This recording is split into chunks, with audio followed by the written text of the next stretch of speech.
নফল ইবাদতের ভিতরে দান সদকা হতে পারে, পরের উপকার হতে পারে, রাস্তার মধ্যে কষ্টদায়ক একটা বস্তু আছে সরিয়ে দেওয়া হতে পারে। এই প্রত্যেকটা কাজ একজন মুমিনকে দেখে আপনি হাসি দিলেন, হাসি দিচ্ছেন তাকে ক্রিটিসাইজ করার জন্য না, হাসি দিচ্ছেন তার সাথে সুন্দর ব্যবহারের অংশ বিশেষ, এটাও সাদাকা হবে।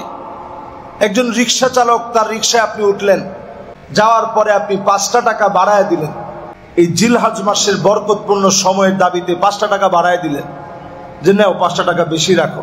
তার মনটা একটু খুশি হবে যে লোকটা আমারে 5টা টাকা বেশি দিস।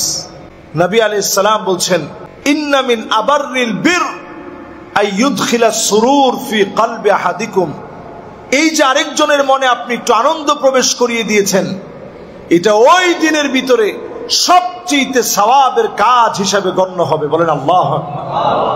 এই মাসের চাঁদ যখন উদিত হবে, একটা দোয়া পড়ে নেওয়া। নবীজি যে দোয়াটা পড়তেন, যদি আপনি আমি আরবিতে না পারি, বাংলায় অন্তত বলার চেষ্টা করি।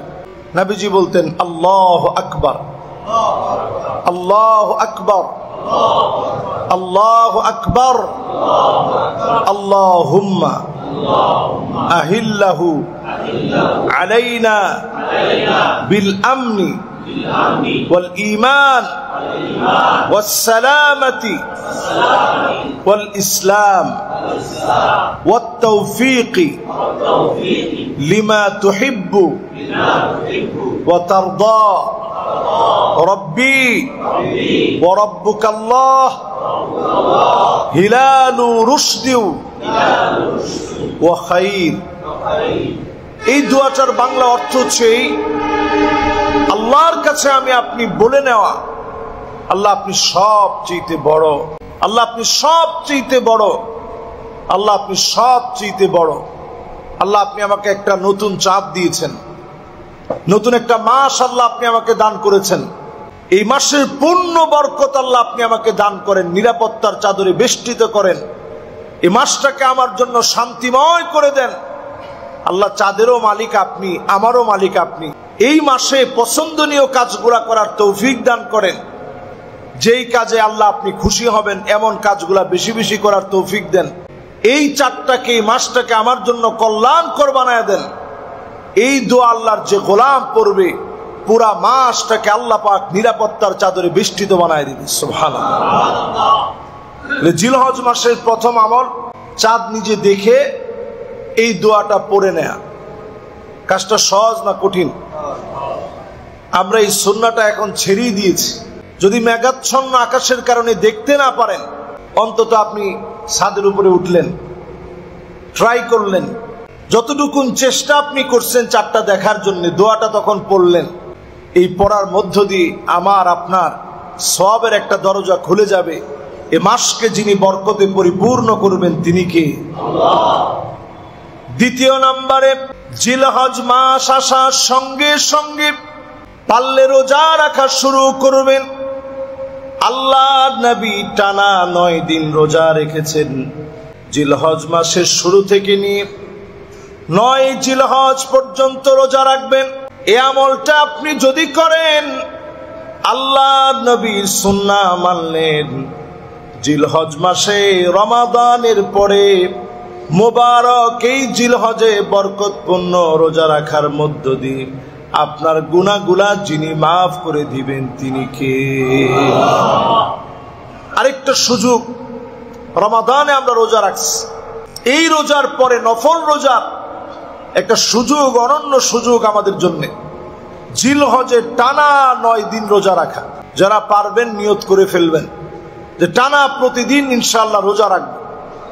রোজা রাখা কঠিন কিছু না, আপনি শুধু একটু অভ্যাস করেন, দেখবেন সহজ হয়ে যাবে। নফল রোজাগুলো রাখার মধ্য দিয়ে আল্লাহর নৈকট্য অর্জন করা যায়। আকরাবু মা ইয়াকুনুল আবদু মির রাব্বিহি, আল্লাহর সবচেয়ে নিকটবর্তী হওয়া যায় ফরজ মানার পরে।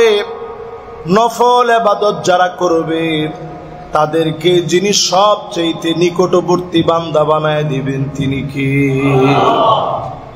এই জন্য 2 নম্বর আমল, টানা 9 দিন পারলে রোজা রাখবেন জিলহজ মাসে। 3 নম্বর আমল নবীজি আমাদেরকে শিখিয়ে দিলেন, ফাআকসিরু ফীহিন্না আত-তাকবীর ওয়াত-তাহলিল ওয়াত-তাহমিদ। এই জিলহজ মাসের মুবারক সময়ে তিনটা জিকির বেশি বেশি করা। বলেন কয়টা জিকির? সবাই বলি কয়টা? এক নাম্বার জিকির হবে তাকবীর। তাকবীর মানে আল্লাহু আকবার। তাকবীর মানে কি? দেখবেন ফিলিস্তিনের ছোট ছোট বাচ্চা জালেমের জুলুমের শিকার হয়ে তারা দেখবেন স্লোগান দেয় তাকবীর আল্লাহু আকবার, তাকবীর আল্লাহু আকবার। এই তাকবীরটা বেশি বেশি দিবেন। জিলহজ মাসের চাঁদ দেখার পর থেকে এই তাকবীর শুরু হয়ে যাবে। আল্লাহু আকবার, আল্লাহু আকবার, আল্লাহু আকবার, আল্লাহু আকবার, যত পারেন বলবেন। এরপরে তাহলিল, লা ইলাহা ইল্লাল্লাহ, লা ইলাহা ইল্লাল্লাহ বলার চেষ্টা করবেন। ফায়দাটা কি? লা ইলাহা ইল্লাল্লাহ যদি আপনি একবার বলেন, নবী আলাইহিস সালাতু ওয়াস সালাম বলছেন জাদ্দিদু ঈমানাকুম, তোমরা তোমাদের ঈমানটাকে একটু নতুন করো। তো সাহাবায়ে কেরাম বিনয়ের সঙ্গে প্রশ্ন করলেন, নবী কাইফা নুজাদ্দিদু ঈমানানা, ঈমানটারে আমরা নতুন বানাবো কেমনে? নবীজি সাল্লাল্লাহু আলাইহি সাল্লাম বললেন কাসসিরু যিকরা লা ইলাহা ইল্লাল্লাহ।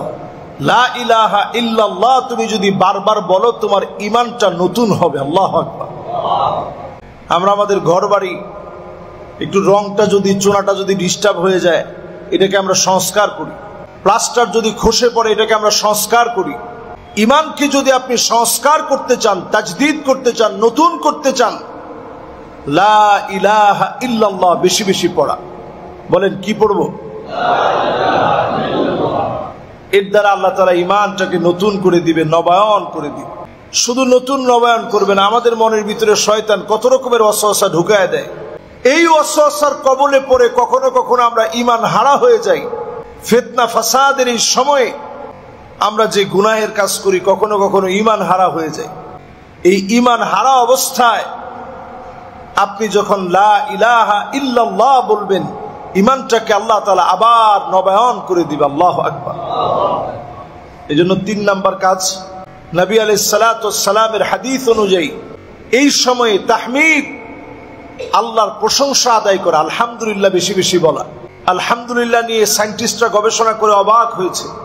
শুধু প্রশংসা করলে মানুষের ব্রেনের ভিতরে যে একটা পরিবর্তন হয়, কৃতজ্ঞ মানুষের ব্রেন আর অকৃতজ্ঞ মানুষের ব্রেনের ভিতরে বিরাট পার্থক্য আছে।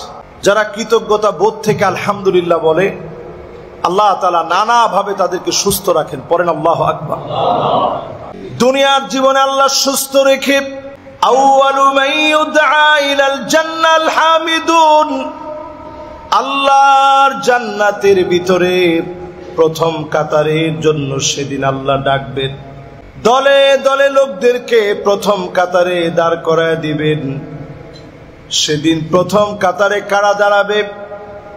আল্লাযীনা ইয়াহমাদুনাল্লাহ ফিস সাররাই ওয়াদ দাররা, সুখে দুঃখে কষ্টে আনন্দে জীবনে যারা প্রশংসা করেছে, তাদেরকে যিনি ডেকে ডেকে প্রথম কাতারে দাঁড় করায় দিবেন তিনি কে? জান্নাতে যারা প্রথম কাতারের মেহমান হতে চাই, বেশি বেশি আলহামদুলিল্লাহ বলবেন। কখন? ফিস সাররাই ওয়াদ দাররা, সুখে আর দুঃখে, কষ্টে আর আনন্দে, জীবনের সর্ব অবস্থায় প্রশংসা লাগবে কার? আমরা সুখের সময় আল্লাহর প্রশংসা করি, একটু যখন কষ্টের ভিতরে পড়ে যায়, কেউ জিজ্ঞাসা করছে কেমন আছেন, অনেকেই উত্তর দিয়ে যে হুজুর কপালে ঠাডা পড়ছে। কেমন আছেন? হুজুর নাক কাটা গেছে, কেমন আর থাকবো। আবার কিছু লোক আছে যারা হুজুরদেরকে সহ্য করতে পারে না, জিজ্ঞাসা করলে কেমন আছেন, কারে মোল্লারাই ভালো না, আমরা থাকি কেমনে।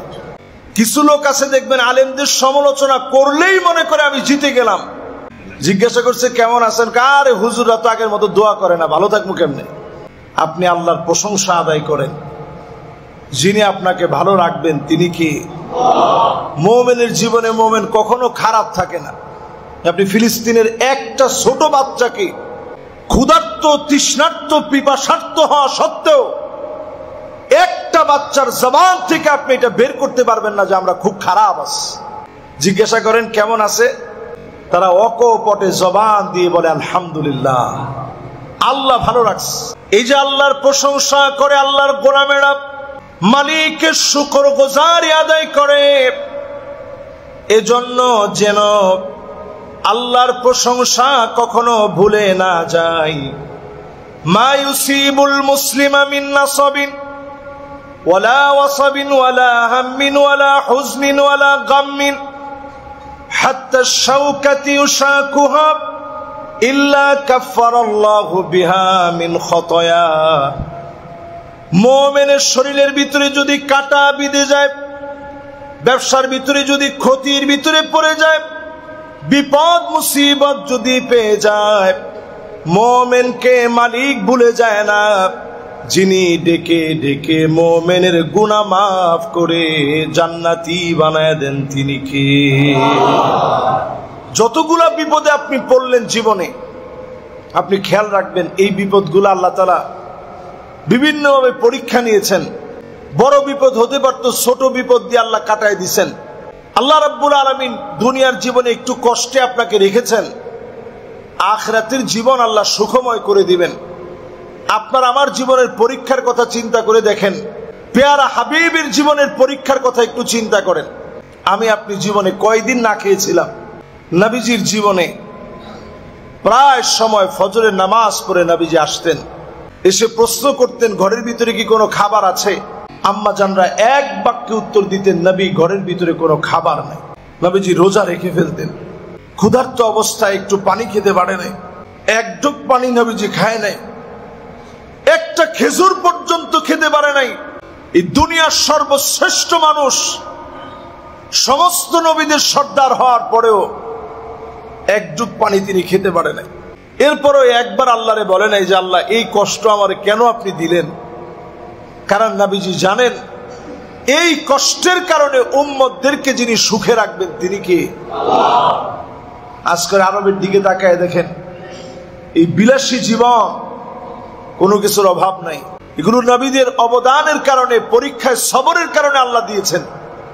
যেই ঘরটার সামনে আমরা প্রদক্ষিণ করি, কাবাকে তাওয়াফ করি, এই ঘরটা যখন প্লাবনের পরে যখন একটা সাইড যখন ঢুকে গিয়েছিল, আল্লাহ পাক এই ঘরটাকে পুনর্নির্মাণ করাবেন। ইব্রাহিম আলাইহিস সালামরে বললেন তুমি তোমার সন্তানটারে রেখে আসো। ৮৬ বছর পরে সন্তান হইছে, বলছে যাও রেখে আসো। ইব্রাহিম আলাইহিস সালাম স্বীয় সন্তানকে যখন রেখে আসতেছেন, কলিজার ভিতরে টান লেগে গেছে, আল্লাহ আমি রেখে চলে যাচ্ছি। বারবার হাজারা আলাইহিস সালাম জিজ্ঞাসা করছেন আমি কি আপনার সাথে কোনো অন্যায় করছি যে অন্যায়ের কারণে আপনি রেখে চলে যাচ্ছেন? নবী ইব্রাহিম আলাইহিস সালাম কোনো কথা বলেন না। হাজারা আলাইহিস সালাম বললেন আমি কি আপনাকে ব্যথা দিয়েছি? কোনো জবাব নাই। আমার কোনো ব্যবহারে আপনি কষ্ট পেয়েছেন? কোনো জবাব নাই। এবার যখন নবী ইব্রাহিম আলাইহিস সালামকে প্রশ্ন করা হলো, আল্লাহ পাক কি আপনাকে অর্ডার করেছে মরু প্রান্তে রেখে যেতে? নবী ইব্রাহিম আলাইহিস সালাম চুপ থাকতে পারে নাই, জবাব দিলেন হ্যাঁ আল্লাহ আমাকে অর্ডার করেছে। হাজারা আলাইহিস সালাম বললেন শোনো প্রাণের স্বামী, ইযান লা ইউদাইউনি আল্লাহ, যদি আল্লাহ অর্ডার করে থাকে মরু প্রান্তে সবাই সবারে ভুলে যেতে পারে। স্বামী তার স্ত্রীরে ভুলে যেতে পারে, স্ত্রী তার স্বামীকে ভুলে যেতে পারে। এই মরু প্রান্তে আমার একজন মালিক আছে, তিনি আমার আল্লাহ। কশিন কালেও তিনি মরু প্রান্তে আমাকে ভুলে যাবে না। এই কথা আল্লাহর এত পছন্দ লেগে গেছে, আল্লাহ একটু পরীক্ষা নিলেন, দেখি কতক্ষণ আমারে তুমি মনে রাখো। হাজারা আলাইহিস সালামের কাছে একটুখানি খেজুর, সামান্য কিছু পানি ছিল। ফুরিয়ে যাওয়ার পরে শিশু বাচ্চা যখন ক্ষুধার যন্ত্রণায় ছটফট করছে, মায়ের বুক থেকে যখন খাদ্য বন্ধ হয়ে গেছে, হাজারা আলাইহিস সালাম পানির জন্য ছুটাছুটি শুরু করছে। এই সাফা আর মারওয়াতে যেখানে আমরা এখন দৌড়াই, সবুজ বাতি দেওয়া আছে, দেখছেন না আপনারা? এই সবুজ বাতি দেওয়া জায়গাটা এখন আমরা দৌড়াই। এই জায়গায় গিয়ে মা দৌড় মেরেছে, আল্লাহর কাছে এত পছন্দ লেগে গেছে, আজ অবধি হাজিদের জন্য কাজটাকে আল্লাহ আবশ্যক বানায় দিয়েছে। আল্লাহ, আপনি উমরা করতে যাবেন, 7 বার তাওয়াফ করার পরে সাফা মারওয়ায় সাই করা লাগবে, এরপরে হালাল হতে হবে। হজ করতে যাবেন, এই জায়গায় আপনাকে দৌড়াইতে হবে। তো দৌড়ানোর এক পর্যায়ে তিনি তাকায় দেখেন ছোট্ট শিশু বাচ্চার পায়ের নিচ থেকে পানি উঠতেছে।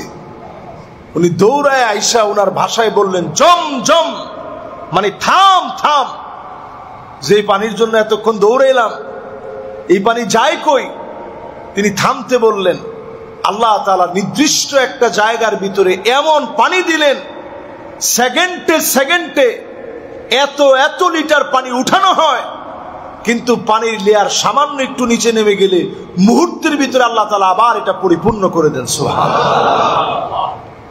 যেই পানি নিয়ে গবেষণা করে বিজ্ঞান অবাক, খাদ্যের যে উপাদান আছে, ভিটামিন বলেন, আমিষ বলেন, শর্করা বলেন, প্রোটিন বলেন, এগুলা খাইলে যেমন আমরা শক্তিশালী হই, ক্ষুধা নিবারণ হয়, শুধু এই পানিটার ভিতরে খাদ্যের সব উপাদান আল্লাহ তাআলা দিয়ে রেখেছে। সুবহানাল্লাহ।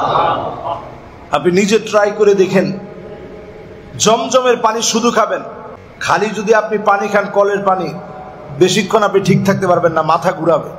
একদিন যদি পুরা দিন আপনি নিয়ত করেন যে ভাত না খেয়ে, প্রোটিন না খেয়ে, আমিষ না খেয়ে শুধু পানি খাবেন, একটা পর্যায়ে গিয়ে দেখবেন আপনার পেট খারাপ হয়ে যাবে, মাথা প্রচন্ড ধরে যাবে, আপনি ঠিক থাকতে পারবেন না। কিন্তু জমজমের পানি এমন পানি, আপনি পুরা দিন যদি নিয়ত করেন শুধু পানি খেয়ে থাকবো, এই পানি খেয়ে আপনি থাকতে পারবেন। বলেন আল্লাহু আকবার।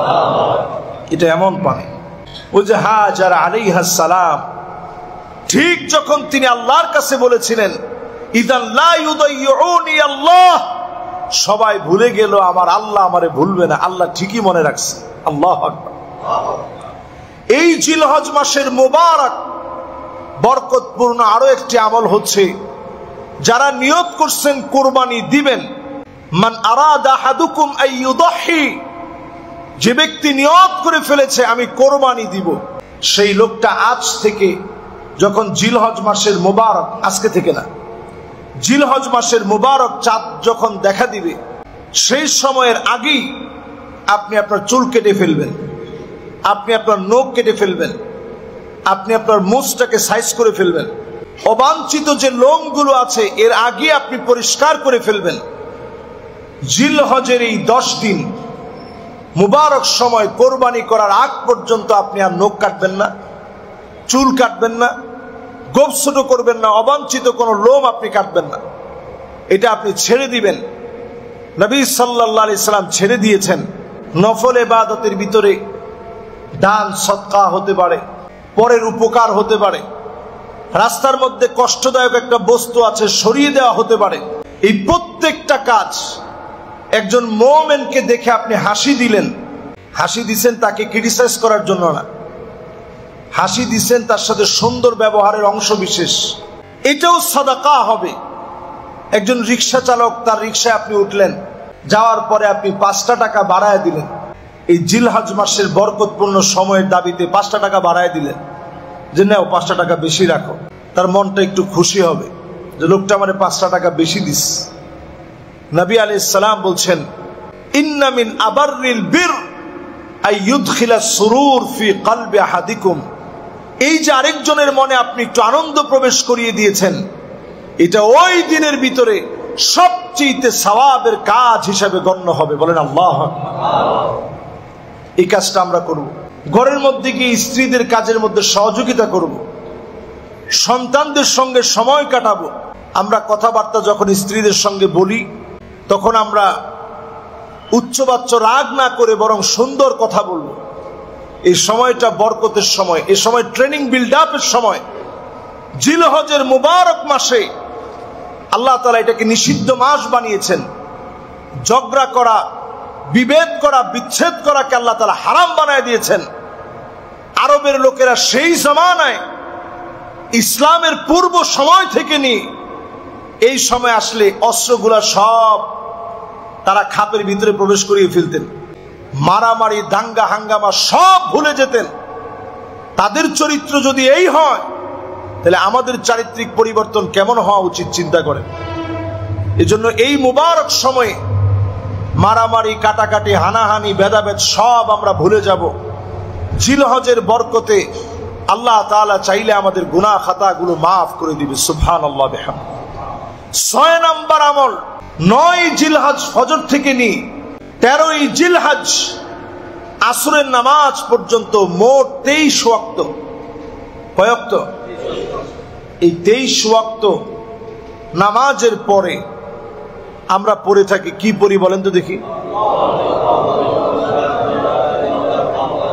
মাশাআল্লাহ, আল্লাহু আকবার, আল্লাহু আকবার, লা ইলাহা ইল্লাল্লাহু, আল্লাহু আকবার, আল্লাহু আকবার, ওয়ালিল্লাহিল হামদ।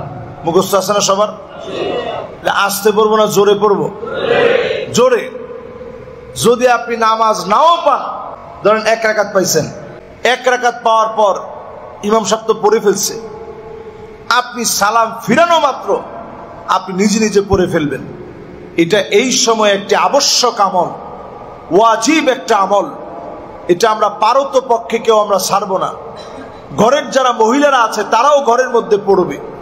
নামাজের সালাম ফিরিয়ে 9 জিলহজ ফজর থেকে নিয়ে 13 জিলহজ আসর পর্যন্ত 23 ওয়াক্ত আল্লাহু আকবার, আল্লাহু আকবার, লা ইলাহা ইল্লাল্লাহু, আল্লাহু আকবার, আল্লাহু আকবার, ওয়ালিল্লাহিল হামদ পড়ার চেষ্টা করবেন।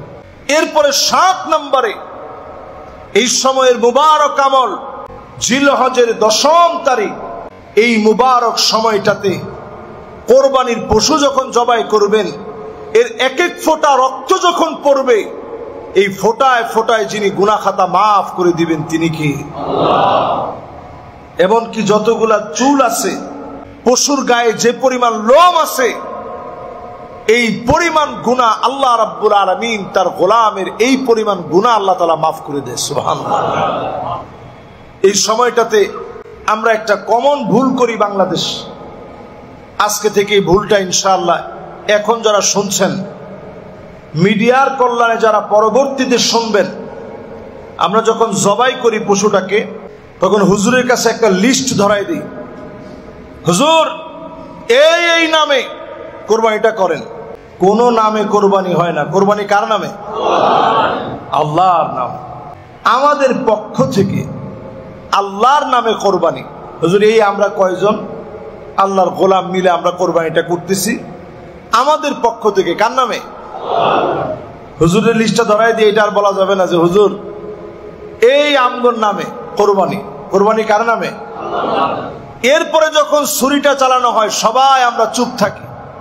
আর এখনকার প্রজন্ম আমরা যারা আছি, আমরা এখন ব্যস্ত থাকি যে সেলফিটা উঠাই, কেমনে জবাইটা হচ্ছে, জবাইটার সময় পশুর কন্ডিশন কি ছিল এটা ভিডিওতে একটু ধরে রাখি। এরপরে আবার জবাই হওয়ার পরে ওই ছুরির মধ্যে একটু রক্ত লাগানো থাকে, এটা এরকম উঁচা করে এরপরে আমরা ছবিটা উঠাই। তো ফেসবুক এখন এই ব্যাপারে অনেকটা হার্ড লাইনে আছে, রেস্ট্রিকশন দিয়ে রাখছে। এরকম ছবি দিলে ফেসবুক থেকে আপনার একটা ঝামেলা হবে। চিন্তা করেন আমাদের ইমানের অবস্থা কোন জায়গায়। একটা পশু আল্লাহর কাছে কোরবানি হওয়ার জন্য চলে গেছে। 2 লাখ টাকার যে পশুটা আপনি কোরবানি দিচ্ছেন, ওই পশুটা যদি চাইতো 7 জনে মিলে তারা ধরে রাখতে পারতো। আমাদের মধুবাগে না মগবাজারে কিছুদিন আগে একটা মহিষ একটু পাগলা হয়ে গেছে। কোন জায়গায় জানি এটা? এই যে 9 40 ঘরে একটা মহিষ শুধু একটু পাগলা হয়ে গেছে। টিন টুন বেড়াটেরা সব ভেঙে তছনছ করে ফেলছে এবং মানুষের নাক, কারো মুখ, কারো হাত থেতলে ফেলছে। একজন বলে মারাও গেছে, ওটা আমি সঠিক ভালো জানি না, একজন মারা গেছে। তা আপনি একটু চিন্তা করেন, একটা মহিষ ক্ষিপ্ত হয়ে গেলে যদি এই অবস্থা হয়, লক্ষ লক্ষ প্রাণী সেদিন কোরবানি হচ্ছে, যদি কোনোভাবে ক্ষিপ্ত হয়ে যায় আপনি ধরে রাখতে পারতেন না। এরা আল্লাহর জন্য কোরবান হতে চায়, এই মানসিকতা নিয়ে সে ছুরির নিচে শুয়েছে। ইসমাঈল আলাইহিস সালাম যেমন বলেছে, ইয়া আবা তিফআল মা তু'মার সাতাজিদুনি ইনশাআল্লাহু মিনাস সাবিরিন। বাপ আপনি ছুরি চালায়া দেন, আমাকে আপনি ধৈর্যশীলদের কাতারে পাবেন। যেইভাবে ছুরি চালায় দিয়েছে, কেমন যেন বোবা প্রাণীটাও বলতেছে ছুরি চালায় দেন, আমি সবর করছি। এই সময় আমি আপনি বিসমিল্লাহি ওয়াল্লাহু আকবার জবাই করার সময় সবাই পড়ব, এর দ্বারা যিনি আমাদের কোরবানি কবুল করে নিবেন তিনি কে? অনেকে আগে পিসাবের নাম নেয়, এরপরে বিসমিল্লাহি ওয়াল্লাহু আকবার বলে। আপনার কোরবানি হয় না, আল্লাহর কাছে জিন্দিগিতে কোরবানি কবুল হবে না। যেটা আগে পীরের নাম নিয়ে পরে আল্লাহর নাম নেয়, ওই কোরবানি আল্লাহর কাছে কবুল হবে না। এরপরে আমরা বলি বিসমিল্লাহি আল্লাহু আকবার। হাদিসের মধ্যে আসছে বিসমিল্লাহি ওয়াল্লাহু আকবার, এখানে একটা ওয়াও যুক্ত আছে। ওটা দিলে অর্থের ভিতরে প্রাঞ্জলতা আরো বেড়ে যায়। শুরু করছি আল্লাহর নামে এবং আমার আল্লাহ সবচেয়ে বড়, বলেন আল্লাহু আকবার। আর আপনি যখন বলবেন বিসমিল্লাহি আল্লাহু আকবার, শুরু করছি আল্লাহর নামে, আল্লাহ বড়। আর যখন এবংটা দিবেন তখন ভাষার আধিক্যতা প্রকাশ পাবে, এখানে শব্দের প্রাঞ্জলতা বেড়ে যাবে, শক্তিশালী একটা ওয়াও এখানে যুক্ত আছে। আমরা এটা সহজ করার জন্য বলি বিসমিল্লাহি আল্লাহু আকবার। হাদিসের মধ্যে আসছে বিসমিল্লাহি ওয়াল্লাহু আকবার, বলেন বিসমিল্লাহি। এই তো আমরা কয়জন আজকে শুধরে নিলাম। এইভাবে ইনশাআল্লাহ সবাই শুধরে নিলে এটা দেখবেন শুদ্ধ হয়ে যাবে ইনশাআল্লাহ। এরপর 8 নম্বরে মুবারক জিলহজ মাসে আমরা আরাফাত দিবসের রোজা একজনও আমরা মিস করব না। প্রত্যেকে অন্তত আরাফাত দিবস 9 জিলহজ উকুফ ও আরাফা, হাজী সাহেবরা যখন আরাফার ময়দানে অবস্থান করবে, আমার দেশে যখন 9 জিলহজ, এটা নিয়ে বাংলাদেশে একটা বিতর্ক হয় প্রতি বছর যে 9 জিলহজের রোজা রাখবো না আরাফার দিবসের রোজা রাখবো। আমি এই ক্ষেত্রে বলি আপনি টানা জিলহজের প্রত্যেক দিন রোজা রাখেন, এটাও তো হাদিস দিয়ে প্রমাণিত। আমাদের দ্বন্দ্ব কলহ করা কোনো দরকার নেই। টানা জিলহজের 9 দিন রোজা রাখেন, শুধু ঈদের দিন ছাড়া এই সময়টাতে আপনি রোজা রাখেন।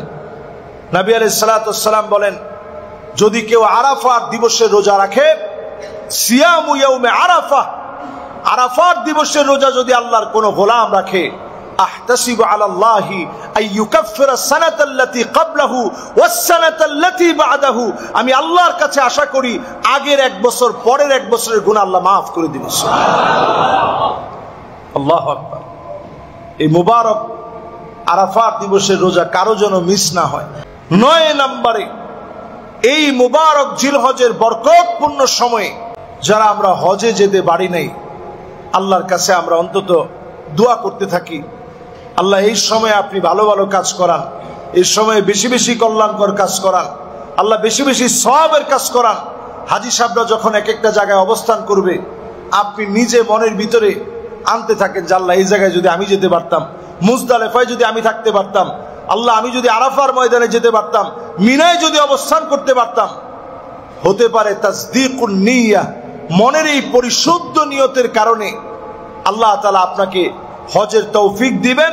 যদি তৌফিক নাও পান, নিয়তের কারণে আল্লাহ তাআলা সওয়াব দিয়ে দিবেন। সুবহানাল্লাহ। এই জিলহজ মাসের শেষ 10ম আমল, এই সময়টা খানা পিনার সময়, আইয়ামু আকলিন ওয়া শুরবিন। জিলহজ মাসের শেষ সময়টা, ঈদের পর থেকে আইয়ামে তাশরিকের সময়টা, খানা পিনার সময়। এই সময়ে খানা পিনা করবেন। নবী সাল্লাল্লাহু আলাইহি সাল্লাম খানা পিনা করতে বলছেন, আইয়ামু আকলিন ওয়া শুরবিন ওয়া তাহমিদিন। এই সময়টা খানা পিনা করবেন, আরেকজনকে খানা খাওয়াবেন। পরেই নবীজি বলছেন প্রশংসা করবেন আল্লাহ। খানা খেয়ে আপনি আল্লাহর প্রশংসা ছাড়া উঠে যেন না। খানা খাওয়ার পর আল্লাহর প্রশংসা করবেন, আলহামদুলিল্লাহ বলবেন, নিজে মেহমান হবেন, আরেকজনকে দাওয়াত দিবেন। আল্লাহ রাব্বুল আলামিন আমাদেরকে তৌফিক দান করুক, পড়েন আমিন। আপনারা জানেন নিশ্চয়ই আমাদের এই মসজিদের সম্মানিত ইমাম, সুযোগ্য ইমাম, যিনি এই মসজিদকে এত দূর সাজানোর পিছনে সবচেয়ে অক্লান্ত পরিশ্রম করেছেন, যার খিদমত আজও এই দিলু ব্যাপারী মসজিদের প্রান্তে প্রান্তে লেগে আছে। আমি হুজুরের হাত ধরে বহুবার এই মসজিদে আসছি, বহুবার, একবার দুইবার না। আমার সরাসরি উস্তাদ ছিলেন মরহুম মাওলানা ইদ্রিস আলী সাহেব রহমতুল্লাহ আলাই। আমি ওনার জন্য আপনাদের কাছে দোয়া চাই। উনি ইন্তেকাল করেছেন, আপনারা সকলে জানেন। এমন ইন্তেকাল হয়েছে, কালেমার তালকিন হতে হতে দুনিয়া থেকে তিনি বিদায় নিয়েছেন। এই মসজিদের খিদমতে 48টা বছর তিনি এই মসজিদের খিদমত করছেন। এটা সাধারণ কথা না। 48টা বছর জীবনের এক মসজিদে কাটানো এটা সাধারণ বিষয় না। এটা একটা মানুষের ব্যক্তিত্বের পরিচয়। তিনি দীর্ঘদিন খিদমত করেছেন। গত সোমবারে একটা 25 মিনিটে হসপিটালে চিকিৎসারত অবস্থায় তিনি ইন্তেকাল করেছেন। ইন্না লিল্লাহি ওয়া ইন্না ইলাইহি রাজিউন। আমাদের সবার পক্ষ থেকে একটাই কথা, আমরা সবাই হুজুরের জন্য দোয়া করব। উনি আমার সরাসরি উস্তাদ। এরকম শুধু আমি না, এরকম হাজার হাজার ওনার ছাত্র আছে। উনি আমাদেরই প্রতিষ্ঠান নয়াটোলা ইউএন কামিল মাদ্রাসায় তিনি একেবারে রিটায়ার্ড করার আগ পর্যন্ত তিনি ছিলেন সুনামের সাথে। তো আলহামদুলিল্লাহ, আমরা আমাদের মসজিদ থেকে আর কিছু না পারলেও ওনাকে ভালোবাসা আমরা দিয়েছি। আমরা দোয়া করব ওনার জন্য, ওনার রুহের মাগফিরাত কামনা করব। আজকে ইনশাআল্লাহ দোয়া হবে। আপনারা সালাতুল জুমার পরে আপনারা ইনশাআল্লাহ দোয়ায় অংশগ্রহণ করবেন। নামাজের পরে আমরা দোয়া করব এবং আপনারা প্রত্যেকে ওনার জন্য ব্যক্তিগতভাবে দোয়া করবেন। যদি কোনো দেনা পাওনা ওনার থেকে থাকে, হতে পারে 48টা বছরে কেউ যদি কোনো পাওনাদার হয়ে থাকেন, ওনার সন্তান আছে মাওলানা আনাস মাদানী হাফিজাহুল্লাহ ওয়া রাআহ, তিনিও মাশাআল্লাহ সুযোগ্য একজন আলেম, মদিনা বিশ্ববিদ্যালয় থেকে পড়েছেন। ওনার কাছ থেকে আপনারা যদি কোনো দেনা পাওনা থেকে থাকে আপনারা নিয়ে নেবেন। আর যদি ক্ষমা করে দেন, আল্লাহর রাস্তায় আপনারা ক্ষমা করে দিবেন। আমি নিজে ওনার ছাত্র হয়ে আপনাদের কাছে ক্ষমা চাচ্ছি, পাশাপাশি দোয়াও চাচ্ছি। আমাদের মসজিদ কমিটির বর্তমান যারা মসজিদ কমিটিতে আছেন, ওনারা দোয়ার আয়োজন করেছে। আপনাদের জন্য সামান্য মিষ্টি মুখের ব্যবস্থা রাখবেন। নামাজের পরে যাদের সুযোগ হবে